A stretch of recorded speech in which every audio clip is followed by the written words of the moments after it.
Olá pessoal, na aula de hoje vamos calcular a carga térmica para um volume de controle. Nós temos ar úmido entrando e saindo do nosso volume de controle. Esse ar úmido é composto por vapor mais ar seco. Devido ao processo de resfriamento, uma parte do vapor de água pode condensar e nós também podemos adicionar água no nosso volume de controle para fazer o controle de umidade. O objetivo então é calcular a quantidade de calor a ser removido num processo de resfriamento de um volume de controle. E eu espero que vocês sejam capazes de modelar o processo de refrigeração em um volume de controle, fazer o balanço de massa e de energia no nosso volume de controle e calcular a carga térmica para as condições desejadas. Se nós vamos modelar, nós precisamos definir as nossas hipóteses. Quais são as hipóteses que nós vamos aplicar? Primeiro, vamos considerar regime permanente, o escoamento em regime permanente. As taxas de variações temporais são nulas. Uma segunda hipótese muito importante é que o vapor de água pode ser tratado como gás ideal e as suas propriedades podem ser aproximadas pelas propriedades de vapor saturado na temperatura avaliada. Como assim? Bom, vapor de água como gás ideal. Vou pegar um exemplo. Temperatura de 30 graus Celsius, umidade relativa de 100%. Para a temperatura de 30 graus Celsius, eu vejo que a pressão de saturação é de 4,246 kPa. Com a umidade relativa de 100%, a pressão do vapor é a própria pressão de saturação de 4,246 kPa. Se eu olho no domo, aqui ó, temperatura, volume específico, eu vejo que eu estou numa região de baixas pressões, em que o modelo de gás ideal apresenta bons resultados. Poderia olhar também pelo diagrama de compressibilidade generalizada, calculando a pressão reduzida, que é a pressão pela pressão crítica, obter um valor muito baixo. Se eu olhar aqui na linha de pressão reduzida, eu vou achar um valor do Z muito próximo do valor de 1. Certo? Mesmo que eu aumentasse a temperatura e aumentasse a pressão do vapor de água, ainda assim eu vou ter uma pressão reduzida muito baixa, e o modelo de gás ideal continua apresentando resultados muito bons para essas condições de pressões muito baixas, certo? Como que eu vou calcular a entalpia do vapor de água? Qual que é o estado que a água se encontra na atmosfera? Vamos pegar aqui um outro exemplo. Temperatura de 30 graus Celsius, umidade relativa de 75%. Para 30 graus Celsius, eu vi que a pressão de saturação é de 4,246 kPa, com umidade relativa de 75%, eu sei que a minha pressão de vapor é de 3,1845 kPa. O que eu tenho aqui de informação? Para 30 graus Celsius, eu sei que a curva com a pressão, cujo processo de fase vai ocorrer, processo de mudança de fase vai ocorrer a 30 graus Celsius, é essa curva com a pressão de 4,246 kPa. A minha pressão é menor, 3,18. Ela está aqui menor, 3,18, na temperatura de 30 graus Celsius. Vou desenhar ela aqui, 3,1845 kPa. Só para salientar que aqui na região de líquido comprimido eu desenhei essas curvas bem inclinadas por questões didáticas. Nós sabemos que na prática ela é bem próxima da linha de líquido saturado. Nós estamos na temperatura de 30 graus Celsius e na pressão de 3,18. Vapor superaquecido. À direita aqui, ponto crítico aqui, à direita do domo, à direita da linha de vapor saturado. Vapor superaquecido. Como que eu calculo a entalpia de vapor superaquecido? Para essas pressões muito baixas, nós não temos tabelas para essas pressões. Olha o diagrama pressão-entalpia. Nós temos aqui o domo de vapor, tem pressão aqui na esquerda, linhas de temperaturas constantes. Observa aqui para a pressão de 1 bar, 100 kPa, temperatura de saturação aproximadamente 100 graus Celsius. Só que nós não estamos na pressão de 100 kPa, nós estamos na pressão de 3,18, uma pressão bem menor aqui. A temperatura também não é de 100 graus Celsius, é uma temperatura bem menor. Nós sabemos que nós estamos na região de vapor superaquecido, só que se nós olhamos aqui, nós estamos numa região de baixa pressão e baixa temperatura, uma região que estaria aqui nessa área delimitada aqui. A entalpia do vapor superaquecido pode ser aproximada pela entalpia do vapor saturado para a temperatura considerada. Nós podemos observar também que nessa região aqui, as entalpias de vapor superaquecido, elas essencialmente dependem da temperatura. Observem que essas linhas são bem na vertical. A entalpia do vapor superaquecido essencialmente depende da temperatura, certo? Então, essa foi a hipótese que nós fizemos aqui, O vapor de água pode ser tratado como gás ideal e A entalpia pode ser aproximada, ou as suas propriedades podem ser aproximadas pela entalpia de vapor saturado na temperatura avaliada. Para a água que condensa e a água adicionada, ela está no estado de líquido comprimido ou subresfriado, e as suas propriedades podem ser aproximadas pelas propriedades de líquido saturado na temperatura avaliada. Para finalizar, a quantidade de ar seco não varia. Nós temos ar úmido entrando e saindo, que é composto por ar seco e vapor. Nós podemos ter uma parcela de vapor condensando, podemos adicionar a água no nosso volume, mas a parcela de ar seco não vai mudar, certo? Com essas hipóteses, nós vamos fazer o balanço de massa. Vou usar para isso o teorema de transporte de Reynolds. Ele nos diz o quê? Que a taxa de variação de uma propriedade em um sistema fechado é igual à taxa de variação local, integrando aqui no volume de controle, ρ vezes a propriedade intensiva integrado no volume, mais a parcela que atravessa as fronteiras do nosso volume de controle. Esse é o nosso teorema de transporte de Reynolds, que transforma a variação em um sistema fechado na variação de um volume de controle. Para o balanço de massa, a propriedade Bzão é a própria massa, a propriedade intensiva é a massa dividido pela massa, que é igual a 1. E, para um sistema fechado, a variação de massa ao longo do tempo é igual a 0. Um sistema fechado não troca massa, certo?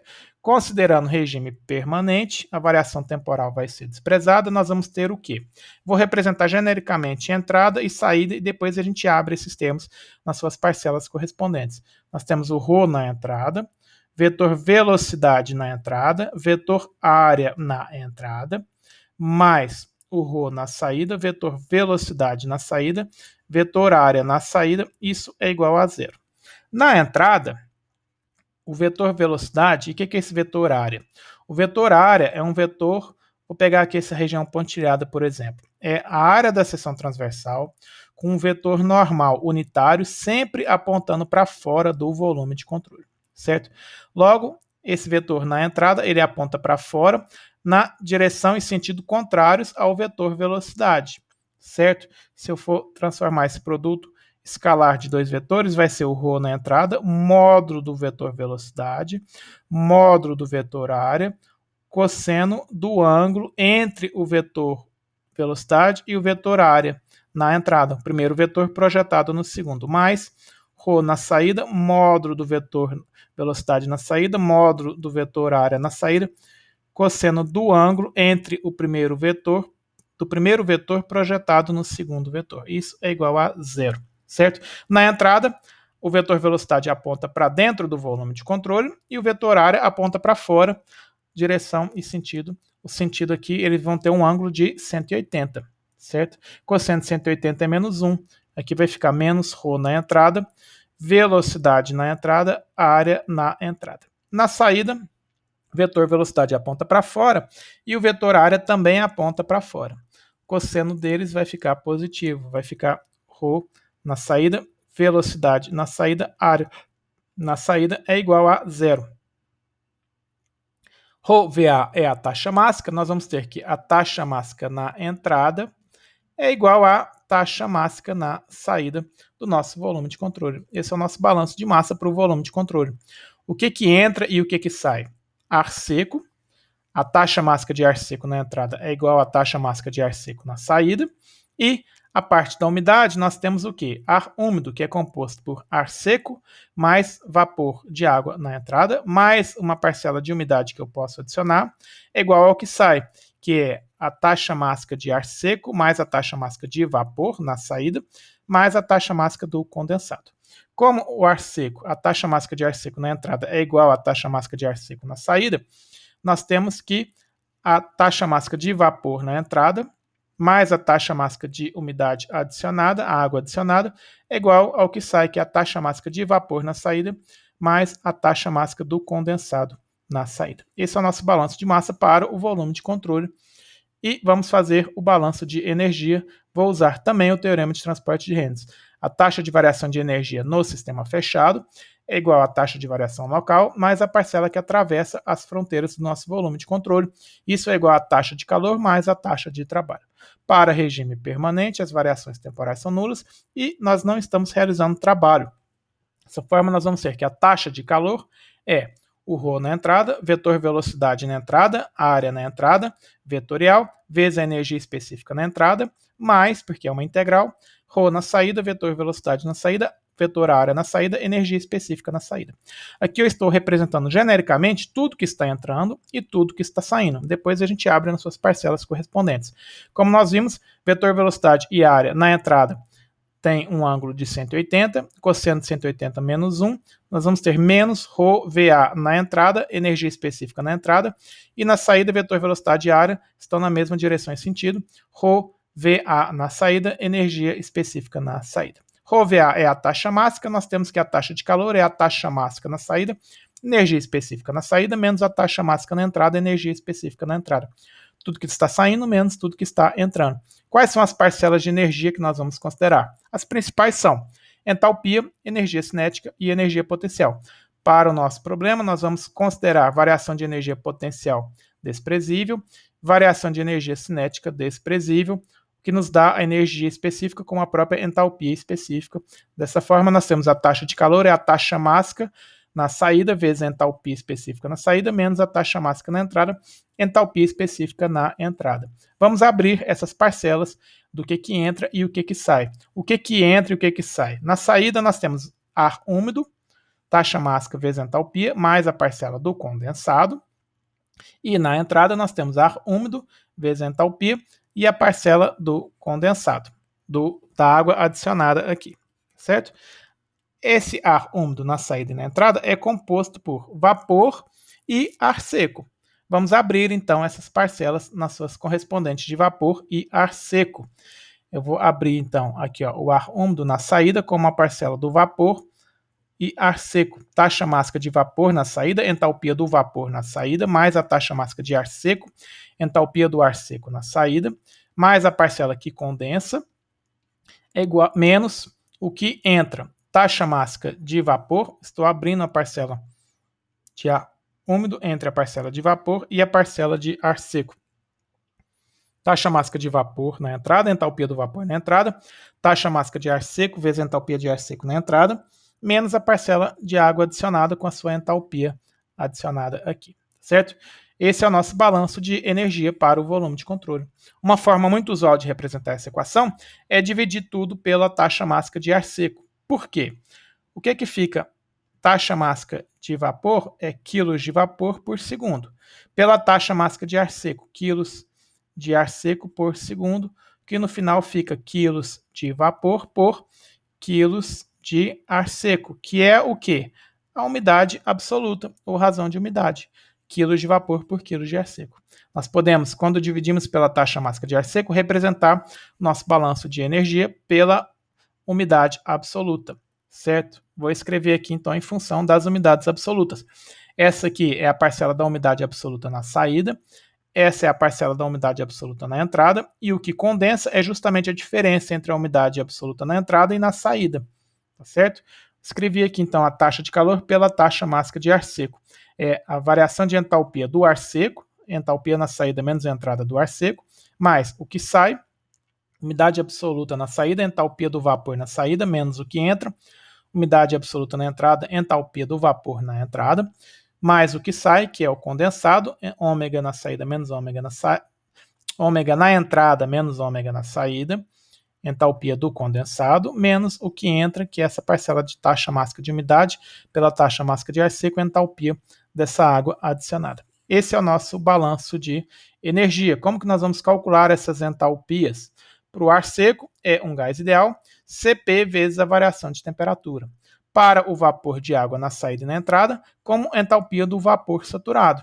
E para o condensado e essa água adicionada, entalpia do líquido saturado. Tá certo? Esse é o nosso modelo para o volume de controle. Vamos resolver um exemplo para ficar mais claro esse modelo. Vamos considerar aqui ar úmido a 25 graus Celsius, pressão de 101,3 kPa, umidade relativa de 75%, escoa através de uma serpentina de resfriamento e sai a 10 graus Celsius, pressão de 101,3 kPa e umidade relativa de 95%. A vazão volumétrica de ar seco é de 130 metros cúbicos por minuto. Determine a vazão mássica de ar seco, a vazão mássica do condensado e a taxa de transferência de calor. Se eu sei as temperaturas, a primeira coisa que eu vou fazer é listar as temperaturas, as suas pressões de saturação para o vapor de água, a entalpia de líquido e de vapor saturados. Por quê? Nós vimos que nós vamos precisar dessas entalpias. Segunda coisa que eu vou fazer é verificar se vai haver condensação ou não. Como que eu vou fazer isso? Observando aqui as condições da entrada, para a temperatura de 25 graus Celsius, pressão de saturação 3,169 kPa. Com a umidade relativa de 75%, a pressão do vapor na entrada é de 2,37675 kPa. Com essa pressão, eu vou buscar a temperatura de saturação, que é a temperatura de orvalho. Fazendo uma interpolação simples, eu acho uma temperatura de saturação de 20,227 graus Celsius. A minha condição na saída é 10 graus Celsius, portanto, menor do que a temperatura de saturação. Logo, vai haver condensação. Vou calcular, então, as umidades absolutas na entrada e na saída. Na entrada, umidade absoluta é 0,622, pressão de vapor pela pressão do ar seco. Eu já tenho a pressão do vapor, e a pressão do ar seco é a pressão que foi fornecida de 101,3 menos a pressão do vapor. Isso aqui nos dá a pressão do ar seco na entrada. Calculamos a umidade absoluta na entrada de 1,4944 vezes 10 a menos 2 quilos de vapor por quilos de ar seco. E na saída? Na saída, eu tenho a temperatura de 10 graus Celsius, pressão de saturação de 1,2276, com a umidade relativa de 95%, acho a pressão do vapor de 1,16622 kPa. Umidade absoluta 0,622, pressão de vapor pela pressão de ar seco. Na saída, a pressão também é de 101,3. Então, nós temos aqui a pressão do ar seco na saída. Achamos a umidade absoluta na saída de 7,2442 vezes 10 a menos 3 quilos de vapor por quilo de ar seco. Nós podemos observar que a umidade absoluta na entrada, quilos de vapor por quilo de ar seco na entrada, é maior do que a umidade absoluta na saída. Nós temos mais quilos de vapor para cada quilo de ar seco na entrada do que na saída. E isso é esperado, porque nós sabemos que uma parte vai condensar, tá certo? Vou representar então aqui quais são as parcelas do nosso balanço de energia. Cp, a parcela do ar seco, Cp, temperatura na saída menos entrada, ômega na saída, entalpia do vapor saturado na saída, ômega na entrada, entalpia do vapor saturado na entrada, ômega na entrada menos na saída, vezes a entalpia do condensado, e nós não estamos adicionando água aqui no nosso volume de controle, certo? Esse é o nosso balanço de energia, agora é só substituir os valores. O Cp eu vou considerar 1,004 kJ por quilograma Kelvin. Temperatura na saída e na entrada eu posso deixar em graus Celsius ou converter para Kelvin. A variação de temperatura na escala Celsius e Kelvin é a mesma. Coloquei aqui em Kelvin para poder cortar as unidades. Ômega na saída, nós temos 7,2442 vezes 10 a menos 3 kg de vapor por quilo de ar seco. Entalpia do vapor na saída. Qual que é a entalpia do vapor na saída? A temperatura é de 10 graus Celsius, entalpia de vapor saturado, 2.519,74 kJ por quilograma. Menos o que entra, ômega na entrada, 1,4944 vezes 10 a menos 2 kg de vapor por quilo de ar seco. Entalpia do vapor na entrada. Qual que é a condição na entrada? 25 graus Celsius, entalpia de vapor saturado, 2.547,17 kJ por quilograma. Mais a parcela que condensa, ômega na entrada menos saída, vezes a entalpia do condensado, que é o quê? Ele sai a 10 graus Celsius, entalpia de líquido saturado, 41,99 kJ por quilograma. Nós obtemos, então, uma taxa de calor por taxa mássica de ar seco de menos 34,55 kJ por quilo de ar seco. Negativo porque nós estamos removendo o calor do nosso volume de controle. Preciso, para achar a taxa total de calor, encontrar a taxa mássica de ar seco. Ele nos deu a vazão volumétrica. Nós sabemos que a taxa mássica é ρ vezes a velocidade vezes a área. Velocidade vezes a área é justamente a vazão volumétrica em metros cúbicos por segundo ou metros cúbicos por minuto. Aqui. Precisamos só achar a massa específica. Na entrada, nós temos a equação dos gases ideais, P sobre RT. Qual que é a pressão aqui do ar seco? Não é 101,3, é a pressão do ar seco de 98,92 kPa, dividido por R, que é 0,287 kJ por quilograma Kelvin. Eu estou usando a pressão em kPa, vou usar o R em kJ. E a temperatura convertida para a escala Kelvin. Na equação dos gases ideais, a temperatura é sempre na escala Kelvin. Acho a massa específica e acho a taxa mássica de ar seco. Converti a vazão volumétrica para metros cúbicos por segundo. Encontramos a taxa mássica de ar seco de 2,50 kg de ar seco por segundo. Como nós tínhamos a taxa de calor pela taxa mássica de ar seco, obtemos a taxa de calor de menos 86,53 kW. Tem uma forma mais simples de determinar essa taxa de calor? Tem, pela carta psicométrica. Nós temos aqui a temperatura de bulbo seco, a umidade absoluta aqui na direita, nós temos linhas de umidade relativas constantes e nós temos aqui a entalpia específica por quilo de ar seco. Como que nós vamos obter esses valores na carta psicométrica? Nós vamos pegar na condição da entrada temperatura de 25 graus Celsius, tá aqui, ó, 25 graus Celsius, e vou buscar a umidade relativa de 75%. Aqui está 70, 80, está aqui no meio aqui. Aproximadamente, vou buscar esse valor da entalpia. Entalpia de aproximadamente, ficou um pouco grosso aqui, vou fazer uma linha um pouco mais fina aqui, aproximadamente 63 kJ por quilo de ar seco, ó, 60, 61, 62, 63, certo? E na saída, essa é a entalpia na entrada. E na saída, a saída é 10 graus Celsius, vou pegar aqui então 10 graus Celsius, umidade relativa de 95. Aqui está 90, 100 está bem aqui no meio também. Vai dar aproximadamente, nós vamos pegar aqui, ó, 28 kJ por quilo de ar seco, certo? Essa é a entalpia na saída. A taxa de calor pela taxa mássica de ar seco vai dar entalpia na saída menos a entrada, que dá aqui menos 35 kJ por quilo de ar seco. Quanto que nós calculamos? Nós calculamos menos 34,55. Observa aqui um valor muito próximo e é muito rápido obter esse valor pela carta psicométrica, né? Nós vemos aqui na temperatura de bulbo seco, umidade relativa e achamos a entalpia específica por quilo de ar seco. Está aqui calculado, certo? Nós fizemos então o balanço de massa e energia para um volume de controle. Dúvidas, sugestões, deixem aqui nos comentários. Os slides vão estar disponíveis no site e até a próxima aula.